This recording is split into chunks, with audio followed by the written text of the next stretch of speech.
Olá, meus amigos, estamos iniciando mais um EAD, numa promoção da ABERT, a nossa Associação Nacional, em parceria aqui com a nossa Associação do Estado do Paraná, a ERP, em nome do nosso presidente Paulo Toné, da ABERT, e do Alexandre Barros, da ERP. Quero cumprimentar todos vocês e dizer da alegria de nós estarmos aqui, iniciando um novo EAD. Hoje, a nossa temática será um pouquinho diferente. Hoje nós tivemos uma dificuldade aqui com a internet no bairro onde fica o nosso estúdio. Então a interação vocês vão poder utilizar através do e-mail e na sequência as nossas debatedoras vão poder responder vocês na medida do possível.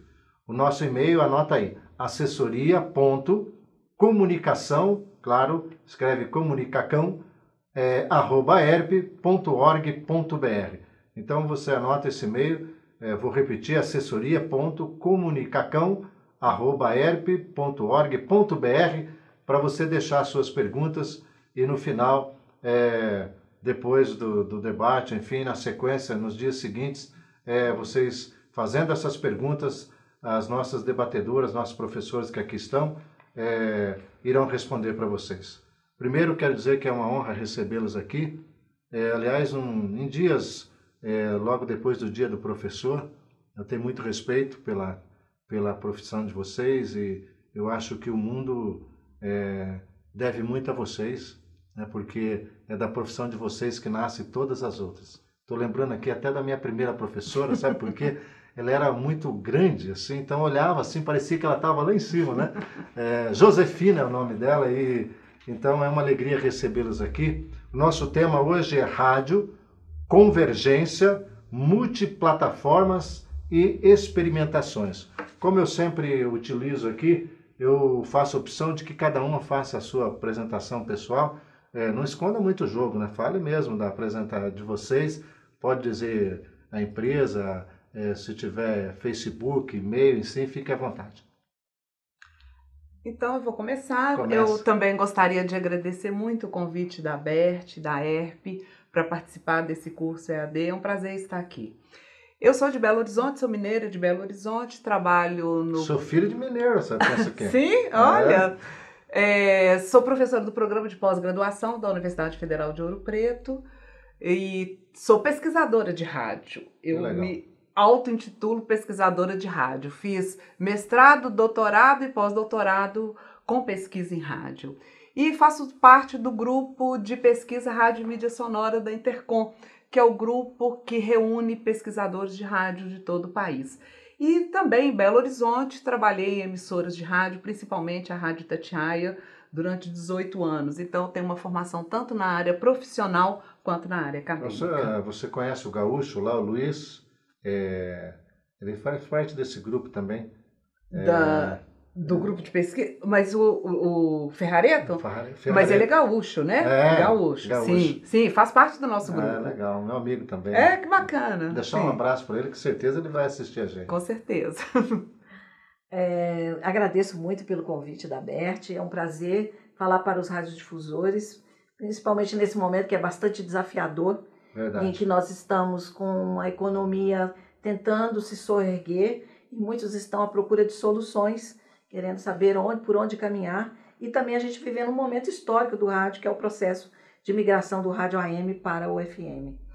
E meu nome é Nélia Del Bianco, eu sou profissional de rádio há mais de 30 anos, e digo que sou profissional de rádio há mais de 30 anos, porque durante o período inicial da minha carreira, fui repórter de rádio, trabalhei na Rádio Difusora de Goiânia, e na sequência eu trabalhei em vários projetos para organizações não governamentais e governamentais que tiveram a excelente ideia de produzir conteúdo educativo ligado a ações como empreendedorismo, saúde e para a distribuição deste conteúdo a muitas emissoras de rádio. Então nós tínhamos conteúdos que circulavam em 600 e 800 emissoras durante uma campanha. Então foi uma experiência muito boa que me permitiu conhecer o Brasil inteiro e saber características das rádios, como elas funcionam e como elas interagem com essa produção que às vezes vem de fora, às vezes paga e às vezes, muitas vezes, as emissoras veiculando gratuitamente esse conteúdo. Eu também, assim como a Nair, faço parte do grupo de rádio e mídia sonora da nossa sociedade científica, que é a Sociedade Brasileira de Estudos Interdisciplinares da Comunicação. Também fiz mestrado e doutorado nesta área de rádio. Os meus trabalhos todos foram refletindo sobre o rádio. E tenho aí pelo menos uns 20 anos de uma pesquisa intensa nessa área e com muita predileção em algumas pesquisas empíricas, ou seja, indo até o radiodifusor e tentando entender aquele ambiente. Ok, então. Nós vamos iniciar o nosso EAD por uma apresentação de cada uma das professoras e depois da apresentação a gente vai fazer aqui um pequeno debate. Lembrando que hoje você não está aí na sua plataforma com aquele espaço embaixo para fazer a pergunta, mas, como eu já disse, anota aí assessoria.comunicação@aerp.org.br. Anota esse e-mail que você pode encaminhar essa pergunta e a ERP retransmitirá às professoras que, à medida do possível, fará a resposta para você. Professor, então, está com a palavra. Eu dei o título para essa minha apresentação, O Rádio é Você. E ao longo aí das coisas que eu vou falar, você vai entender exatamente onde que eu quero chegar. O Dia Mundial do Rádio é uma data criada pela Unesco sempre no dia 13 de fevereiro. E aí, a cada ano, a Unesco escolhe um tema para ser discutido. O tema desse ano foi esse aí que vocês estão vendo na tela, O Rádio é Você.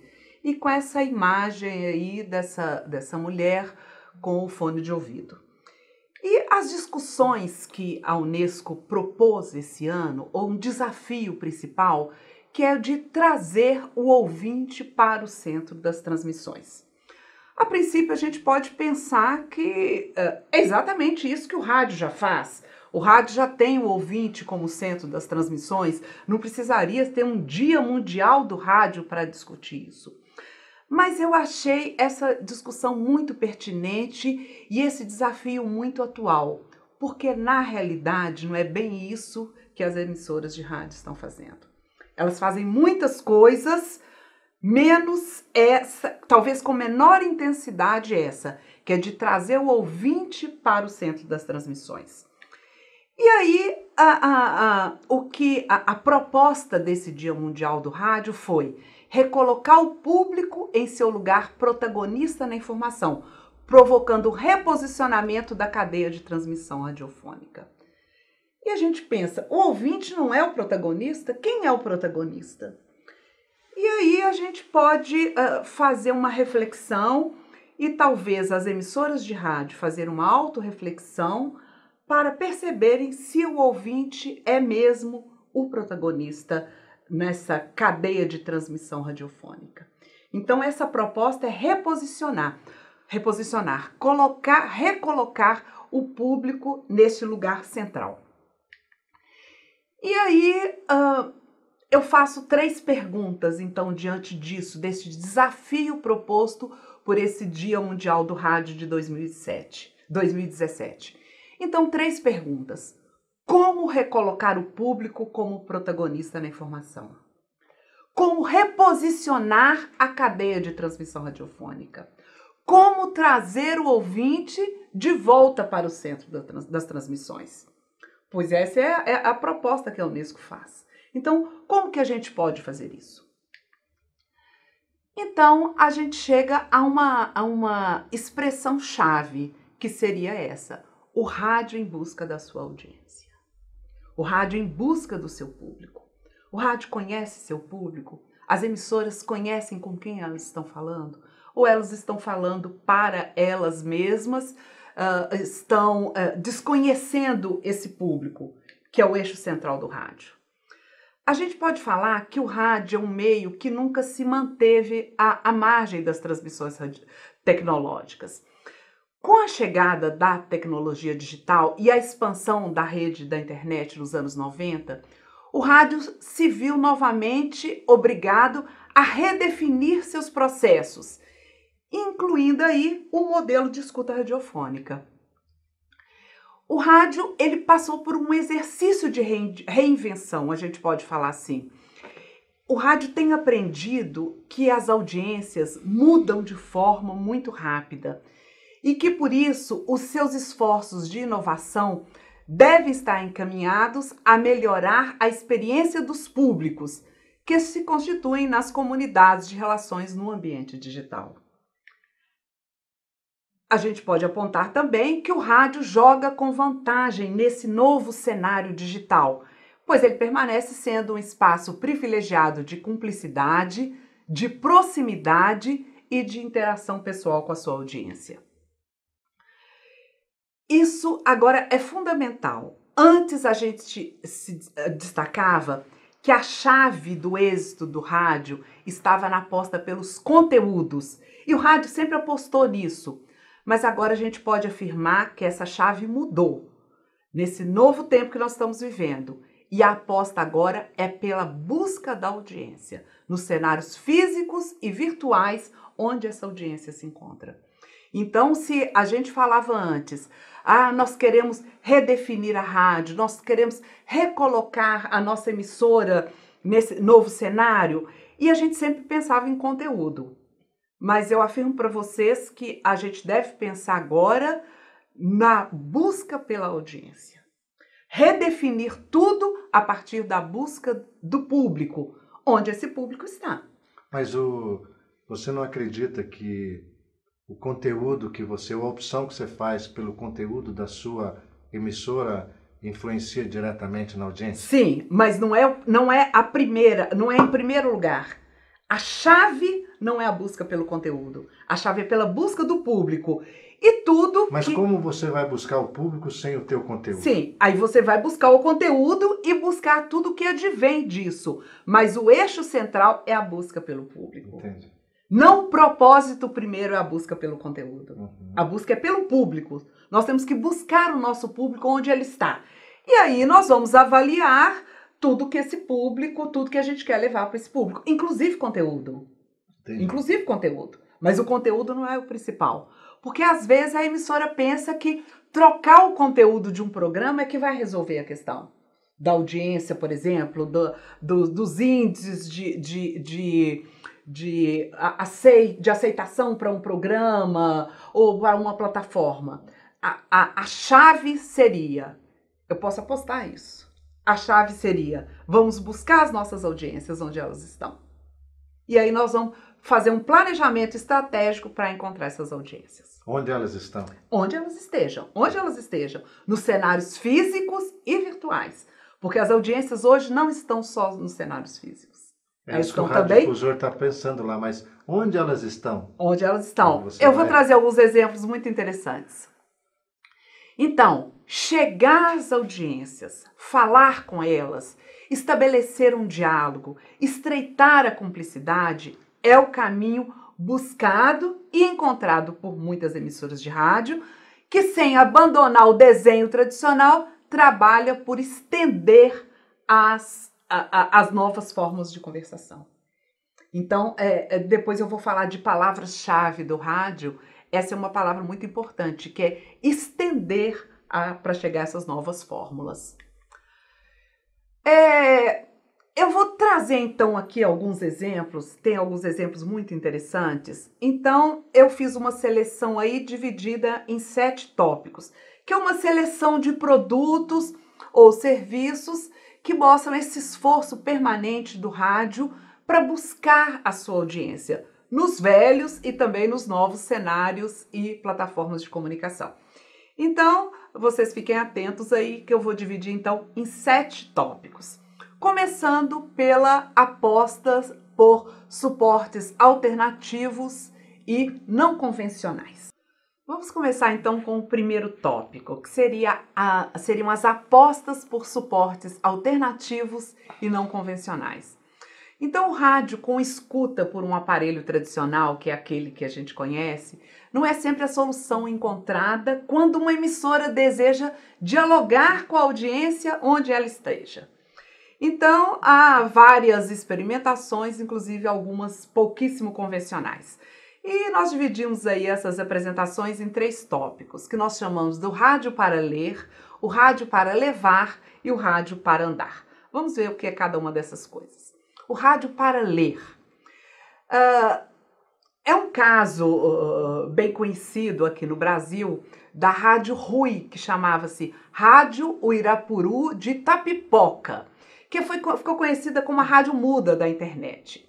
Isso aconteceu aí em 1992, 1993, quando pesquisadores brasileiros utilizaram uma lista na internet para desenvolver mensagens de texto como se fosse uma programação de uma rádio. Quem criou isso foi um pesquisador, um professor da área de engenharia elétrica do Ceará, chamado Antônio Moura Barbosa de Oliveira. E aí, como a internet ainda não tinha a capacidade tecnológica de enviar áudio, ele criou essa rádio em textos. Entendi. Então, e o slogan da rádio era muito interessante, que era Rádio Uirapuru de Itapipoca, the new leader of the world. Então, e aí eles enviaram, no total essa rádio teve 55 mensagens de texto que eram enviadas todas as sextas-feiras à tarde, e as mensagens, elas lembram muito a programação de uma rádio. Então, quando a gente olha para essa programação, a gente entende isso como uma emissora de rádio. E eu destaquei, eu não sei se vai dar para vocês lerem, mas a rádio tem um trechinho aí da programação que ela fala assim: a Rádio Rui é a única rádio que não fala, mas é ouvida. Então, é o que a gente pode chamar aí de rádio para ler. Então, quando não havia essa capacidade ainda da internet transmitir o som, já havia emissoras de rádio que queriam ser ouvidas, quer dizer, queriam ser lidas. A segunda experimentação que eu trago é o rádio para andar. Aí vocês estão vendo a foto do rádio para andar, que é a Rádio Pedal, que é lá da minha cidade, em Belo Horizonte. E ela tem até um slogan, Rádio Pedal, Informação em Movimento. Essa experiência começou em 2011, aí uma bicicletinha, um veículo de 3 rodas, equipado com alto-falante, instalada aí nessa parte posterior, para transmissão de mensagens dos alunos de uma escola municipal, a Escola Municipal Hugo Pinheiro Soares. Então, os alunos produziam essas mensagens em estúdio e saíam pelo bairro Concórdia, o bairro lá da escola, levando essas informações. E também dentro da escola havia alto-falantes para a transmissão da programação. Então, os alunos que faziam essa programação. Então, nós chamamos esse aí do rádio para andar. Olha aí que a gente volta naquilo que eu falei inicialmente, que é o rádio em busca da sua audiência. Se a audiência está ali nas ruas do bairro, o rádio saiu levando essa programação. A terceira experimentação, que nós chamamos o rádio para levar. Essa é um exemplo espanhol. Eu fiz essa pesquisa na Espanha, então eu trago da Espanha muitos exemplos. Vocês estão vendo a foto aí de um rapaz sobre uma mula, e ele fez a seguinte experimentação. Ele criou uma rádio chamada La Rádio, que é uma rádio itinerante. E ela tinha o seguinte slogan: uma mula, uma carreta, um emissor de FM, microfones e um longo caminho pela frente. Essa experimentação foi feita em 2013, ele fez de maio a junho, esse rapaz chamava Alejandro Pérez, então ele terminou o curso de jornalismo dele e falou assim: eu quero levar rádio para os vilarejos da Espanha que não tem rádio, que não conhecem a programação radiofônica. Então ele saiu por esses vilarejos, ele chegava no vilarejo, ele conversava com a população, ele gravava entrevistas, ele produzia conteúdo e depois preparava os programas e emitia naquele próprio lugarejo. Emitia, juntava tudo na mula e ia para outro lugarejo. Então ele foi produzindo, fazendo rádio de lugarejos em lugarejos. E é interessante que essa experiência desse Alejandro despertou, inclusive, um cineasta que fez um projeto de crowdfunding, de arrecadação coletiva de dinheiro, para fazer um filme sobre essa experiência, que é levar o rádio para as comunidades pequenas. que a comunidade ela não tinha que escutar o rádio de uma região maior, de uma cidade maior, mas ela escutava o rádio ali da sua cidade, o que era produzido ali na sua região. O rádio local na sua acepção mais pura, né, o que esse rapaz produziu, que é uma experiência muito interessante. É uma espécie de cinema paradiso. Exatamente, mais ou menos isso.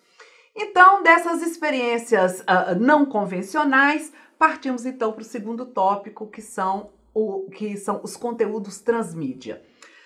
Esse termo transmídia, ele pode ser entendido como uma técnica narrativa que consiste em contar uma história através de múltiplas plataformas e formatos. Hoje a gente tem vários exemplos dessas experiências, dessa narrativa transmídia. Então a gente usa os recursos próprios de cada meio para desenvolver e expandir a história, incluindo participação e contribuição dos usuários. Então vamos ver alguns exemplos. Com certeza você que está nos acompanhando agora vai se lembrar da telenovela que passou na TV Globo o ano passado, a Eta Mundo Bom. Passava no horário das 6 da tarde e essa telenovela, passou a TV Globo que produziu essa telenovela, ela era ambientada nos anos 40 e 50, que foi há décadas em que a radionovela era muito forte. Então, o autor dessa telenovela, ele incluiu uma radionovela dentro da história da telenovela.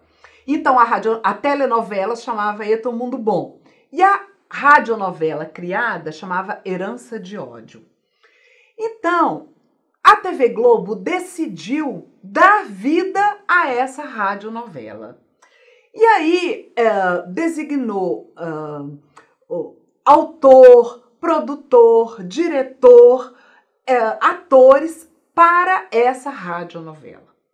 Então essa radionovela acontecia no ambiente da telenovela, porque os atores da telenovela ouviam essa rádio, os personagens da radionovela conviviam com os atores, e o público, em geral, ele podia acompanhar essa radionovela pela Rádio Globo. O áudio da radionovela. Podia acompanhar a radionovela pela internet, em áudio e vídeo. E podia acompanhar a radionovela dentro da telenovela. Você sabe que eu ainda tenho uma rádio que eu ainda dou esse espaço para a radionovela. Para as radionovelas? Até sim. Hoje. Sim. Então, todos os dias eu tenho uma radionovela em torno de 20 minutos. Que interessante. Tem um produtor, mas os artistas são os próprios funcionários que desempenham os papéis ali. E às vezes é muito interessante que o ouvinte pede para ser o ator ou atriz.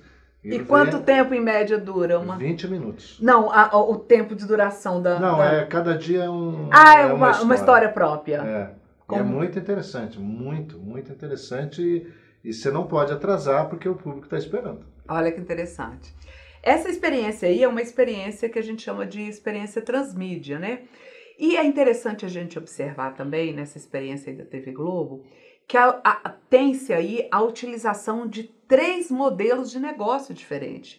Porque há uma comercialização para a telenovela, há uma outra comercialização para a Rádio Globo e há uma outra comercialização para a internet. Então, é uma experiência bastante interessante essa.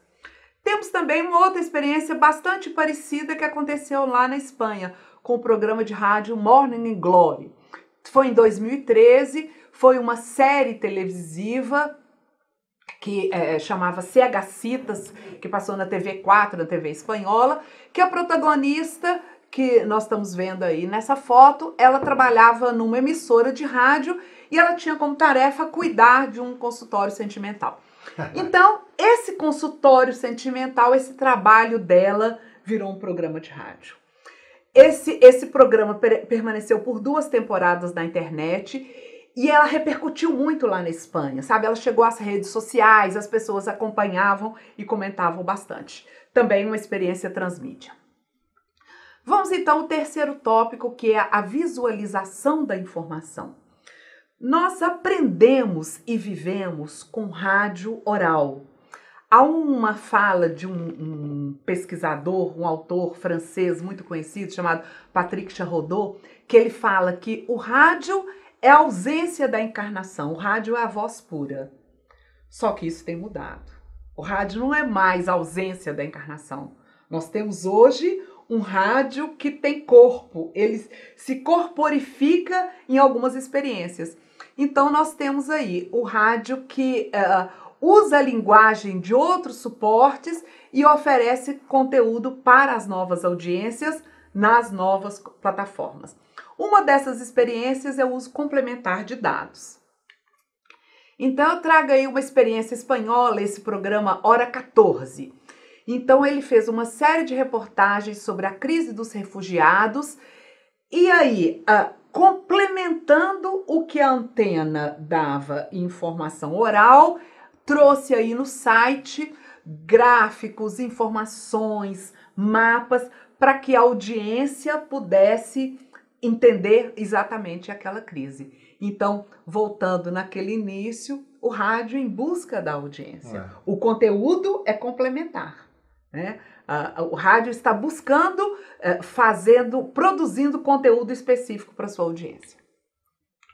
Uma outra experimentação que nós temos aqui no Brasil é a Rede Jovem Pan com o Jornal da Manhã.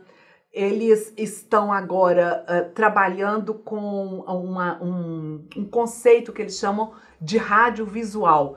Então a rádio está dando conteúdo visual para as notícias em áudios. Então, a notícia é a mesma, mas o ouvinte, o público agora pode acompanhar as imagens por meio dos dispositivos móveis, por meio do computador, por meio do tablet. E é interessante que essa foto que vocês estão vendo aí, a rádio montou um estúdio, todo um aparato técnico para trazer esse rádio visual. Então, não é apenas uma imagem. Levar a sério essa proposta do rádio-visual. E a Rádio Jovem Pan agora está planejando ampliar isso ainda mais, levar esse rádio-visual a todo o restante da programação. Chegamos então no quarto aspecto, que seriam as iniciativas sociais, que o rádio segue presente nas situações de emergência em relação às comunidades afetadas, que é uma vocação muito inicial do rádio, né? Estar presente junto às populações. Nessas últimas catástrofes aí, né, tanto dos Estados Unidos como do México, e muito presente, né? Muito presente, né? Isso é importante. Então eu trago um exemplo lá do Chile. Olha que interessante que o Chile fez. O Chile é um país que ele tem 30% de toda a energia sísmica do mundo. Isso quer dizer que no Chile tem muito terremoto e todos nós acompanhamos lá as questões envolvendo isso. Então, uma entidade chamada Oficina Nacional de Emergência do Chile criou esse rádio aí, ele criou um kit de emergência das famílias chilenas, e esse kit inclui esse aparelho de rádio, que é um aparelho de rádio por cartão. Então, essa foto que vocês estão vendo aí é um aparelho de rádio. Então, a família recebe esse rádio dobrado, é um rádio FM, e a energia dele é por energia solar.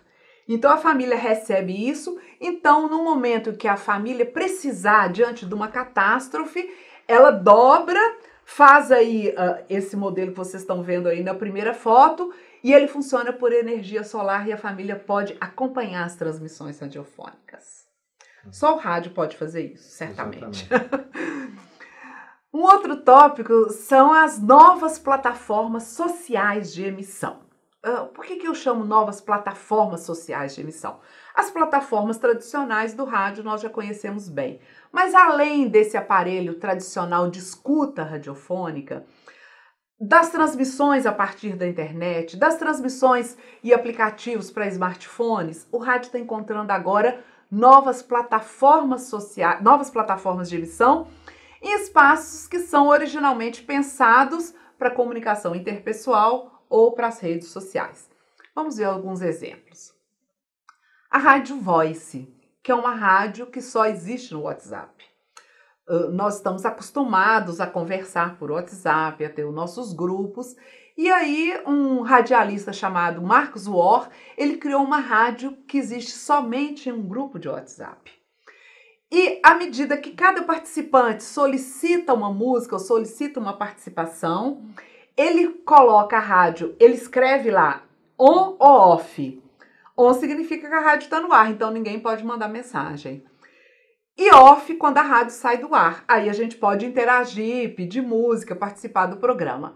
Então é muito interessante e essa imagem que eu coloquei é a página da Rádio Voice no Facebook. Qualquer pessoa pode participar. A rádio hoje tem 3 programas, o Manhã Notícias, o Tarde Sertaneja e o Flashback. E aí está o contato da Rádio Voice, qualquer um pode participar. Então, quando a gente fala de rádio, a gente pensa no rádio por ondas, mas voltando àquela expressão que eu usei no início, o rádio está se esparramando. Ele está chegando a outros lugares. E nós temos um exemplo aí, que é a Rádio Voice. Outra rádio por WhatsApp, estão aí as fotos dos alunos da faculdade cearense. Lá no Ceará, a faculdade tinha uma rádio tradicional que funcionava nos intervalos e aí a direção lá da escola resolveu retirar as caixas de som. E aí o que os alunos fizeram? Criaram uma rádio por WhatsApp. Fazem a programação no estúdio, como vocês podem ver aí nas fotos, e enviam o conteúdo por WhatsApp. Olha que interessante. E a proposta desse grupo é unir o bom humor a uma linguagem mais informal, né? E se constitui certamente num espaço de experimentação para os estudantes. Então, as pessoas não se conformam em fazer rádio apenas naquele espaço tradicional. Elas levam o rádio a outros lugares. Um outro tópico também muito importante é a expansão e a explosão do podcast. O podcast aqui no Brasil, ele não tem a força, ele não tem o vigor que tem em outros países, como, por exemplo, Estados Unidos, na Espanha, que o podcast é muito forte. Inclusive gerando receitas. Gerando receita, exatamente. Então, a gente pode apontar que o podcast ele pode ser apontado como uma das tendências em desenvolvimento de novos conteúdos do rádio digital. 2016 foi, inclusive, apontado como o ano do podcast. Então, vou fazer aqui uma pergunta que constantemente alguns radiodifusores, às vezes fazem. Primeiro, eu gostaria que você explicasse o que era podcast. Vai dizer, mas é bom. Talvez tenha alguém, o nosso EAD ele vai para o Brasil inteiro. Sim. Pode ser que alguém tenha uma dúvida. Explique o que é. Tem pessoas que fazem a distinção do podcast para o videocast. Um seria em áudio, outro em vídeo. Mas vamos simplificar fazendo entendendo tudo como uma coisa só. É uma produção de conteúdo específica que fica depositada ou no site da rádio ou no site lá como do jornal New York Times com um conteúdo específico para que as pessoas acessem. Ou pode ser enviado. Eu assino, por exemplo, alguns podcasts que eu recebo no meu e-mail. Então as pessoas produzem e enviam. Que legal. Não, mas a pergunta que eles fazem, vou chamar de você aqui, né? Claro. Você também podia interagir um pouco, mas eu faço, vamos imaginar, um programa, um quadro na rádio. Vamos imaginar, eu tenho a minha radionovela, vou me usar como exemplo, que eu coloco ela em podcast depois. Aí as pessoas falam, tudo bem, mas aí a pessoa não vai ouvir o teu rádio porque depois ela pode ver na internet. Isso não prejudica a sua audiência? Não, de forma nenhuma. De forma alguma. Porque o tempo do ouvinte hoje não é mais o tempo linear do rádio, da audiência em linha, da audiência ao vivo. Ele tem outros tempos, então ele pode, em outro momento, acessar a sua radionovela e ouvi-la. E é isso que a Nair quer dizer quando o ouvinte, onde o ouvinte está, onde a audiência está. Ela não está mais centrada no rádio como antes. Então, a vantagem do podcast é que você tem uma ferramenta chamada RSS, que você assina, clica nessa ferramenta e ela te dá alertas e te avisa, olha, a Nair produziu um novo capítulo daquela novela, assista. E essa novela também pode ser comercializada. Com certeza. Com certeza. Também. Então, assim, um exemplo que eu trago aqui não é nem de rádio. O jornal The New York Times, que é um jornal conhecidíssimo pela força que ele tem, ele está fazendo uma nova unidade de negócios de áudio baseada no podcast. Então, eu quis trazer esse exemplo do New York Times para mostrar a importância que o podcast tem assumido aí na mídia como um todo. Não é nem uma emissora de rádio. Então, conteúdos de áudio. Por quê? O The New York Times produz muito conteúdo. Então, a hora que ele produz áudios e envia esses áudios, faz com que as pessoas assinem esses áudios, ele vai atrair pessoas para o site, para a assinatura dos podcasts. Você tem que imaginar que o jornal tem uma limitação de espaço. Claro. Então, imagine a quantidade de entrevistas que os jornalistas produzem, que não tem espaço no físico para colocar todo aquele conteúdo. O áudio se presta para isso. Então, eu quero entender em profundidade determinado assunto, lá está uma entrevista. A matéria é um entrevista completa. A entrevista completa. completa. Eu posso ter comentários também, coisas que o jornalista viu, entendeu sobre aquele fato, mas que não couberam naquele espaço do jornal, mas que está ali no podcast do jornalista. Entendi. Então, é uma forma de você ampliar os seus conteúdos. E fidelizar o público, né? Porque você pode assinar conteúdos específicos. Se você é uma pessoa interessada em esporte, você vai assinar podcasts do esporte. E ali, todo o conteúdo que a rádio produzir em termos de esporte, você vai receber. Você vai receber esse alerta, você vai receber no seu e-mail, ou você vai encontrar ali no site um espaço específico para aquelas informações. Então, o Brasil precisa investir nisso mais, precisa ter mais atenção para o podcast, porque há outros países que estão muito na frente fazendo essas coisas. E eu trago um exemplo da Espanha. Esse Podium Podcast começou em junho do ano passado com a Prisa Rádio, que ela criou uma rede de ofertas sonoras que o público pode escolher, que se adapta à necessidade de cada ouvinte. E aí, essa rede se expandiu para Colômbia, México, Chile, Argentina e Espanha. Então, são produtos pensados exclusivamente para a internet, com novas narrativas radiofônicas, que têm cuidado com a sonoridade e que apostam na qualidade. Então, são produtos extremamente bem feitos, bem acabados, em língua espanhola. E aqui no Brasil a gente não tem nenhum exemplo assim. Né? Pode ser uma crônica, por exemplo. Sim. Pode ser uma história contada com arquivos históricos. Você recuperando gravações antigas para recuperar e contar uma história. São produções desse gênero que estão circulando hoje na internet de forma alternativa. Sim. Chegamos então ao 7º ponto, que são os novos modelos de negócio no rádio. Dentro desse 7º tópico, eu quero dividir esse 7º tópico aí em 5 pontos para a gente entender melhor. Esses 5 não fecham o assunto dos novos modelos. Claro que isso aí demanda uma pesquisa mais ampla, mas inicialmente eu gostaria de apontar então esses 5 tópicos. Então, o primeiro é a franquia, o crowdfunding, os serviços por assinatura, a diversificação de produtos e o que a gente chama de brand radio. Então, vamos ver o que significa cada um desses tópicos. Vamos lá. O que é a franquia? A franquia, a gente sabe, está presente aí nos mais diversos negócios e elas também estão movendo os negócios radiofônicos. O que é uma franquia? É uma permissão que o dono de um negócio outorga a alguém ou uma empresa para explorar aquela marca. Então, a gente conhece aí franquias, McDonald's, Boticário, etc. Então, para eu montar uma loja do McDonald's, eu tenho que adquirir a franquia e fazer a loja e os produtos e os sanduíches e os sorvetes exatamente igual ao que o dono propôs.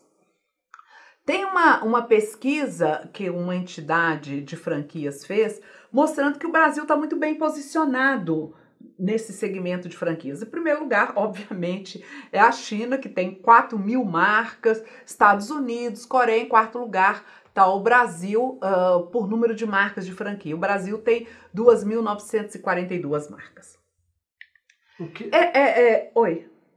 Não, pode continuar, agora eu vou... Então, eu trago aqui alguns exemplos. Um exemplo da Espanha, que é essa Room Radio. É a primeira cadeia espanhola de emissoras de rádio que emite conteúdos generalistas de âmbito local exclusivamente através da internet. Então, eles criaram essa marca de rádios na internet, chamada Room Radio. E observem que ali nessa imagem que eu trago da rádio, que eles falam, bem-vindo à nova rádio. Quer dizer, seja bem-vindo a uma nova rádio. Então, eles chamam de uma nova rádio. Para a franquia, o que a pessoa precisa fazer? Precisa fazer um investimento de 20 mil euros, que hoje estaria em torno de 80 mil reais, e pagar royalties de 600 euros ao mês. 600 euros ao mês daria mais ou menos 2.400 reais por mês. E tem que fazer um contrato com duração de 5 anos. Então, a pessoa faz o contrato com a rádio e retransmite a programação. Um outro exemplo, essa que é uma cadeia argentina. Ela é um sistema de franquias com transmissão a partir da internet, chamado Sistema H, que é um software que requer apenas que cada localidade retransmissora programe a publicidade. Então, o local vende a publicidade e aí ele pega todo o restante da programação, ele não tem que se preocupar com edição, com pessoal artístico, musicalização, redação e nada. Ele recebe a programação pronta. Isso está funcionando na Argentina. Aqui no Brasil, eu encontrei alguns exemplos de franquias, mas são exemplos assim muito simples, ainda bastante incipientes. Então, eu nem gostaria de dar esses exemplos. Só para que o público entenda, é que, na verdade, nós temos uma noção de rede em torno do satélite, né? Em torno de uma transmissão centralizada. O que eles estão propondo é uma nova plataforma para você acessar o conteúdo da emissora de rádio e podendo retransmiti-lo em ondas hertzianas. Mas eu estou fazendo um raciocínio aqui. Se já está na internet, ok? Não está na internet. Ah, não é na internet? Não, a plataforma está na internet, mas você vai criar a sua rádio a partir daquela plataforma. Ah, entendi. Você vai criar a sua loja num outro lugar. Agora entendi. Você vai criar a sua loja num outro lugar. Se ele já está na internet... É livre. Não, exato. Você vai criar... É uma plataforma que ele está disponibilizando. Exato. Sim. Porque nós entendemos isso como rádio com a transmissão via satélite. Então, eu vou fazer uma pergunta que me veio aqui. Às vezes a gente vai em supermercados ou academias, enfim. Eu que sou um atleta, gostou dessa? A gente vê rádios específicas. Sim, eu vou chegar lá. Tá bom. Eu vou chegar lá, que é o rádio de marca. Então tá. Eu vou chegar lá. Eu estava pensando se isso era uma rádio franquia. Vou chegar lá. Não é franquia. Tem empresas criando produtos para essas emissoras de rádio. Sim. Então agora nós estamos na franquia, que é você vender a sua franquia para que o outro abra uma rádio com a sua marca. Okay. E com o seu conteúdo. Com seu conteúdo, exatamente. Com tudo que vem. Então, o segundo tópico dos novos modelos de negócio que eu poderia apontar seria o crowdfunding.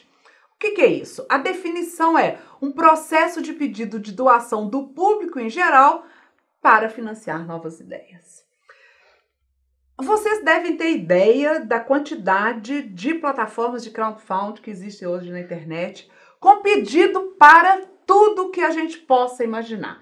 Desde financiamento para a pessoa gravar um CD, para publicar um livro, para tudo. Para ajudar alguém a fazer uma operação no exterior. Para participar de um evento esportivo e por aí afora. Tem pedido para tudo. O primeiro caso explícito de esse pedido de financiamento coletivo, a literatura aponta que aconteceu nos Estados Unidos em 1885, que aconteceu o seguinte: os Estados Unidos ganharam da França a Estátua da Liberdade. Essa estátua que vocês estão vendo aí, que é bastante conhecida. Mas eles não tinham onde colocar essa estátua, então precisava de um pedestal, para a estátua não ficar simples ali no chão. Então eles imaginaram, tem que ter um pedestal e nós precisamos de dinheiro para construir esse pedestal. Então, um jornalista, o Pulitzer, que é bastante conhecido também, ele criou, o nome é bastante conhecido, ele criou um projeto para recolher doações da população americana para a construção do pedestal. E ele fez isso através de um jornal, que é o New York World. Então, o jornal convidou os cidadãos americanos a participarem da campanha e pediu para as pessoas: doem $1 para a gente conseguir o dinheiro para construir esse pedestal. No total, a campanha arrecadou $101.091 durante 5 meses. E a campanha teve 160 mil doadores. Então, 75% das pessoas doaram menos de $1. Então, as pessoas quiseram colaborar. Elas quiseram, de alguma forma, participar disso. Então, essa aí ficou conhecida como a primeira campanha vitoriosa de crowdfunding. E como que isso chega no rádio? Nós temos muitos exemplos, aqui no Brasil também tem muitos exemplos. Eu pesquisei as 2 principais plataformas de crowdfunding no Brasil e a gente tem muitos casos. E eu trouxe aqui casos vitoriosos de outros países. Então nós temos aí na Espanha, em 2013, um projeto de arte radiofônico chamado CELDA. Esse projeto obteve, por financiamento coletivo, 3.800 euros. Através de uma plataforma chamada Lanzanos. 3.800 euros são aí por volta de quase 16 mil reais. Então as pessoas deram dinheiro para produzir esse programa radiofônico que falava sobre a ideia de felicidade na sociedade contemporânea. E essa imagem que eu trago aí é dessa plataforma. Agora, um pedido campeão aí no rádio, que eu gosto muito de trazer esse exemplo, é esse exemplo americano. Esse rapaz que está aí na foto, ele queria produzir a 3ª temporada de uma série dele chamada 99 Invisível. Ele chama Roman Mars, isso foi em 2012. Ele obteve mais de $170 mil. E ele pediu inicialmente, porque quando as pessoas fazem o pedido na plataforma, elas têm que falar quanto elas querem arrecadar. Então ele pediu $42 mil e ele arrecadou mais de 170 mil. Esse projeto dele, depois de pronto, teve 12 milhões de downloads. E mais de 5.600 pessoas financiaram o projeto dele. As pessoas colaboraram, deram dinheiro para produzir o programa. Olha como que isso é interessante. Então a gente sai de um modelo de rádio estático, engessado, em que o rádio produz aquilo que ele acha que os ouvintes querem, para uma proposta assim. Olha como que é interessante. Ele queria produzir a série, ele não tinha dinheiro, ele foi para o público, pediu dinheiro e o público colaborou e mostrou que estava interessado. E na primeira proposta você viu o interesse de falar de felicidade. Pois é, exatamente. E essa aí é a 3ª série da temporada. Então as pessoas gostaram das outras. Com certeza. Gostaram das outras temporadas. Esse exemplo é muito interessante. O 3º tópico, então, nos novos modelos de negócio. O primeiro eu falei da franquia, o segundo eu falei do crowdfunding, então agora eu falo dos serviços por assinatura. Então, o que é o rádio por assinatura? É como outros serviços por assinatura, quando a gente assina uma revista, a gente assina a televisão a cabo, etc. O rádio por assinatura, ele oferece conteúdo musical, oferece diversidade de programas mediante pagamento. Normalmente, cotas mensais, então você paga por mês. Os conteúdos do rádio por assinatura, eles podem ser acessados nos carros, nos computadores, no smartphone, nos tablets e também nos canais radiofônicos que são oferecidos como parte dos pacotes de TV a cabo. Vamos ver aqui alguns exemplos. Então, a SiriusXM, que é um gigante americano dos serviços de rádio por assinatura. Na América Latina tem programação em inglês e espanhol, músicas sem comerciais e também entretenimento, notícias e esportes. Então, essa imagem que eu trago aí é do site em espanhol.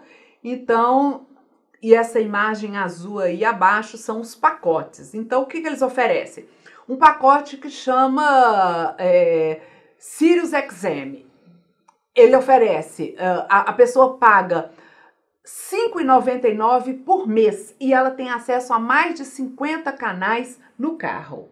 E aí vão os outros valores. A pessoa paga R$ 8,49 por mês e ela tem acesso a mais de 50 canais no carro, no computador, no smartphone, no tablet. E um pacote chamado All Access, que ela paga $20 por mês e ela tem acesso a mais de 140 canais no carro, no computador, no smartphone e nos tablets. Então, a pessoa paga para receber transmissões radiofônicas e com os mais variados tipos de programação e conteúdo musical. Mas isso é rádio via satélite, né? Exatamente. Mas aí, o que está em questão aí é a pessoa pagar para receber. Sim. Ela paga para receber a transmissão radiofônica. Não esse rádio aberto e gratuito como a gente conhece. Um outro gigante também de serviço de rádio por assinatura é a Apple. E eu queria que vocês olhassem para essa imagem aí que está mais escura, o que a Apple fala no site dela. Não é uma nova rádio, está escrito em espanhol, né? Não é uma nova rádio, é um novo conceito de rádio. Eu acho isso interessantíssimo. Então ela não está propondo uma nova rádio, ela está propondo um novo conceito de rádio. Que é você pagar para você ter aquilo que você quer. Nós não assinamos revistas. Por que eu não assino todas as revistas? Eu assino as revistas que me interessam. Como o pacote TV a cabo. Eu assino aquele pacote que me interessa a minha família. A Apple entrou, é um gigante americano, como todos sabem, né? Em 2016, a Apple entrou no mercado espanhol. E a Apple oferece 2 planos de conteúdo radiofônico. O individual, que a pessoa paga 10 euros por mês, e o familiar, que ela paga 15 euros por mês, e até 6 pessoas podem acessar os conteúdos. O 6º ponto, que seria a diversificação de produtos. Essa diversificação de produtos, ela parece ser o caminho encontrado por muitas rádios para buscar sustentabilidade diante das incertezas. Então, diante desse cenário hoje que o rádio está vivendo, eu poderia apontar, então, 2 caminhos. Essa diversificação de produtos dentro do próprio negócio rádio, e o 2º ponto seria a abertura a possibilidades não relacionadas diretamente com rádio. Vamos ver alguns exemplos. Então, vamos ver dentro do próprio negócio. É um exemplo que eu trago de Belo Horizonte. Em 2004, um grupo de jornalistas criou uma web rádio chamada Pelo Mundo. E essa web rádio teve grande sucesso por causa da programação, das músicas que tocavam. Foi uma rádio bastante ouvida, só que aí a rádio precisava de buscar sustentabilidade. E ela viu que por meio de veiculação de publicidade, que é a ideia que a gente tem até hoje de sustentabilidade de uma rádio, que é buscar a publicidade, essas jornalistas viram que isso não se sustentava. Então, elas resolveram buscar formas de sustentabilidade que eu chamo aí dentro do negócio da comunicação.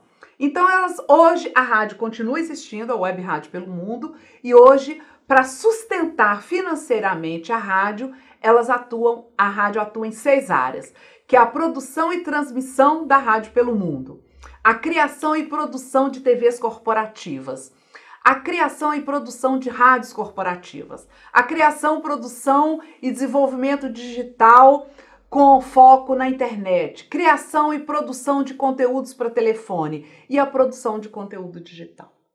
Então, elas trabalham com produção de conteúdo para rádio, TV e internet, criando rádios e TVs corporativas, e é isso que sustenta o negócio da rádio.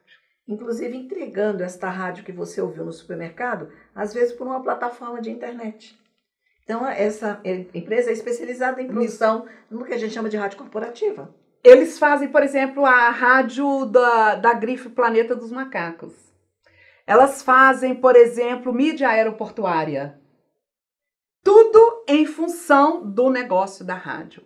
Para a rádio se sustentar, elas foram buscar o financiamento do negócio fazendo todas essas atividades e não na publicidade, como tradicionalmente a gente imagina que uma rádio faria.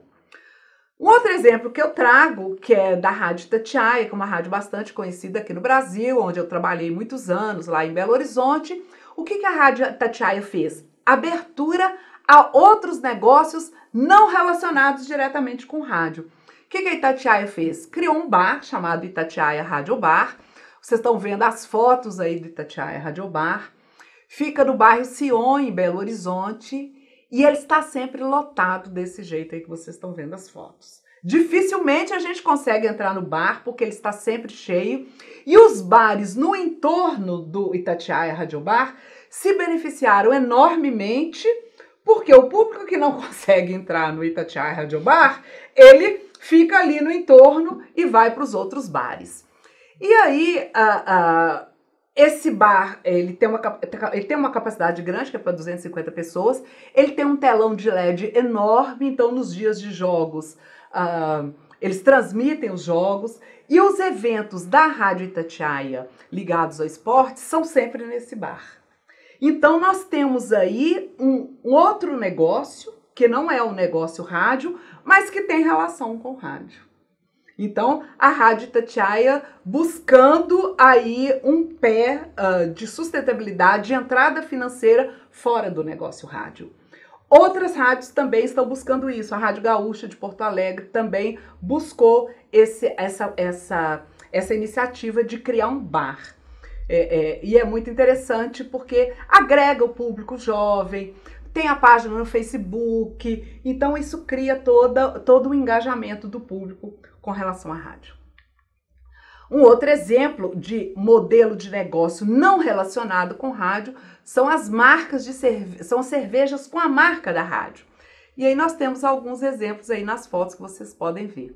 Provavelmente a primeira emissora de rádio do Brasil que teve essa marca de cerveja com o nome da rádio foi a Rádio Ipanema FM. Isso foi em 2012, a rádio não existe mais e desde então várias outras emissoras criaram a sua própria cerveja. Claro que a rádio não fabrica cerveja, né? Ela procura uma fábrica de cerveja e aí faz um contrato e cria, então, aí nós temos as marcas.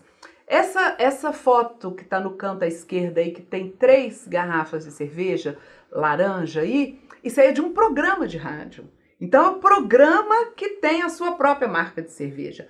E aí o programa o tempo todo fala dessa marca de cerveja, fideliza o público, incentiva o público a consumir essa cerveja e por aí vai. Então é claramente aí abertura a outros negócios não relacionados exatamente com o negócio rádio.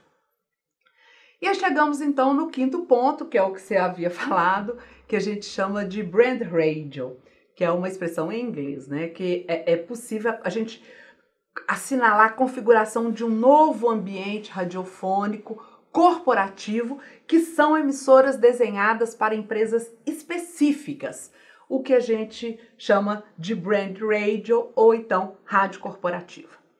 Trago aqui um exemplo muito interessante que eu gosto muito, que é a Rádio Luiza, do Magazine Luiza, que todos nós conhecemos. Em 2005, o Magazine Luiza resolveu criar a Rádio Luiza, a TV Luiza e o Portal Luiza. E um dos produtores da Rádio Luiza, ele me contou o seguinte: por que eles decidiram criar a Rádio Luiza? Porque estava havendo uma inauguração de uma das lojas do Magazine Luiza. E aí foi um sábado de manhã e a loja estava muito cheia, muito movimentada. E aí eles ligaram numa emissora de rádio lá para ajudar na movimentação. E a presidente do Magazine Luiza, em pessoa, estava lá nessa festa de inauguração. E aí tinha as ofertas lá dos eletrodomésticos lá para aproveitar a festa de inauguração. E aí, num dado momento, o locutor da rádio, que estava no ar naquele momento, falou a oferta de um fogão e falou o valor que estava o preço lá do fogão. E as pessoas olharam automaticamente para o fogão que estava lá na loja e o fogão do Magazine Luiza estava mais caro do que da oferta do rádio. Então, a dona do Magazine Luiza falou: nós temos que ter a nossa própria emissora de rádio aqui dentro das nossas lojas. Nós não podemos ouvir as outras rádios aqui dentro. Nós temos que criar a nossa rádio. E aí começou o projeto da Rádio Luiza. Então, é uma rádio vitoriosa, uma rádio bastante antiga, e ela transmite para 800 pontos diferentes. E o foco da Rádio Luiza é no funcionário da empresa, não é no público consumidor, não, é no funcionário, porque é o funcionário que está exposto ali o tempo todo. Eles não têm um site, eles têm na loja do Magazine Luiza, quando eles abrem a loja lá para começar a funcionar, no computador ali da loja tem o ícone que eles clicam e aí começa a transmissão da programação. A programação é feita em São Paulo, em Franca, em São Paulo. Então atinge mais ou menos 30 mil pessoas. E o produtor de lá me contou que no início eles tinham que incentivar os funcionários a participar, a mandar recado, a falar da festa de aniversário, do casamento, etc. E que depois não precisou mais disso, que virou uma rádio normal, que as pessoas mandam um abraço pro meu filho que está fazendo aniversário, eu sou da loja tal, de tal cidade. E aí eles começaram a preparar programações específicas para os funcionários das lojas e para os funcionários dos centros de distribuição. Então é bastante interessante essa ação, o Magazine Luiza investe nisso. Nós temos aí uma imagem da programação, da tabela de programação, da grade de programação da Rádio Luiza, e é uma rádio bastante vitoriosa porque ela funciona como, ela é uma emissora de rádio, só que uma emissora de rádio corporativa, a Brand Radio. Um outro exemplo que eu trago aqui, que é a CCR-FM, que nessa imagem aí que eles usam para divulgação, eles falam a primeira FM via satélite do país que fala da Via Dutra para quem viaja nela. Então, o que é a Via Dutra? É aquela rodovia que liga o Rio de Janeiro a São Paulo, 402 quilômetros. Então, quem está trafegando pela Via Dutra ouve uma emissora de rádio próprio daquela rodovia. Então, um exemplo bem peculiar para a gente ver que como é possível criar rádios corporativas, rádios ligados a uma marca determinada de forma bastante específica. Então, essa emissora, ela faz a programação, ela alerta os motoristas, ela toca música. Então, quem já teve a oportunidade de trafegar por essa rodovia já teve a oportunidade de ouvir essa rádio. E presta serviço, né? Presta serviço, fala de acidentes, de chuva, etc. Então, para concluir, a gente pode falar que os casos que eu apontei aqui demonstram que o rádio permanece ativo na reinvenção das formas em que ele dialoga com a sua audiência e que encontra nas novas linguagens e suportes novas maneiras de construir e consolidar suas comunidades de ouvintes e usuários. Assim, esse novo modelo de escuta e consumo radiofônico resultante se caracteriza por combinar os modelos tradicionais com as novas possibilidades de convergência digital.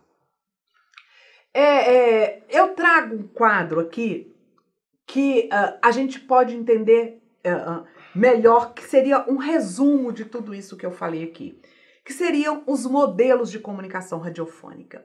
Então, nós temos aí nessa primeira coluna dessa tabela o modelo tradicional de comunicação radiofônica. E nessa segunda coluna, o modelo convergente digital de comunicação radiofônica.